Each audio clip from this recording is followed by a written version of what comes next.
सामवेदाध्यानानि सकलकामना सिद्धये श्री महाकाली महालक्ष्मी महासरस्वती देवता प्रीत्यर्थे जपे विनियोगः। ॐ खड्गिनी शूलिनी घोरा गदिनी चक्रिणी तथा शङ्किनी चापिनी बाणकुशुण्डी परिघायुधा अङ्गुष्ठाभ्यां नमः।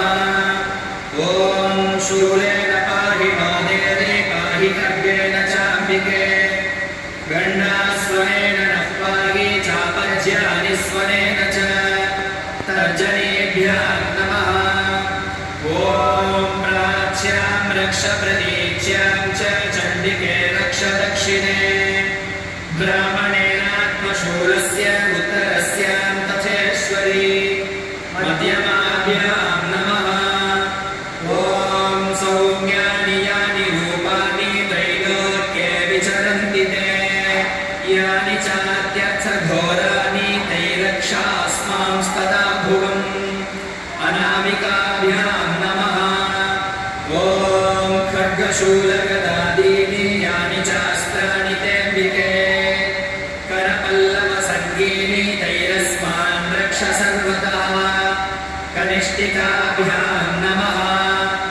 ॐ सर्वस्वरूपे सर्वेशे सर्वशक्तिसमन्विते भयेभ्यस्त्राहि नो देवी दुर्गे देवी नमोऽस्तु ते करतलकरपृष्ठाभ्यां नमः।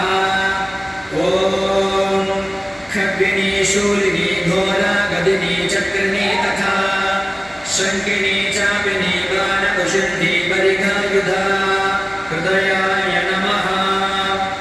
ॐ शूलेन पाहि नो देवी पाहि खड्गेन चाम्बिके गण्डास्वनेन नः पाहि चापज्यानि स्वनेन च शिरसे स्वाहा। ॐ प्राच्यां रक्ष प्रतीच्यां च चण्डिके रक्ष दक्षिणे ब्राह्मणेनात्मशूलस्य उत्तरस्यां तथेश्वरी शिखायै वषट्।